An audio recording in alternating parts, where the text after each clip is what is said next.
আসসালামু আলাইকুম। আজকে বাস্তব লাইফে কিছু কথা তুলে ধরি। আমার বয়স যখন 7 বছর,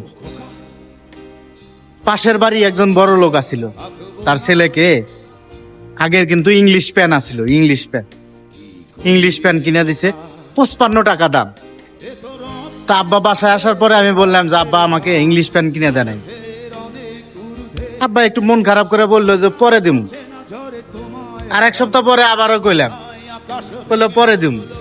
আর এক সপ্তাহ পরে আবারও কইলাম, বললো পরে দিমু। আমি বুঝতে পারি নাই যে আব্বা প্যান আমাকে কিনে দিব না। লাস্টে আমি যখন জোরাজোরি করছি, আব্বা আমার ইংলিশ প্যান কিনে দিছে, কিন্তু 25 টাকা দিয়া।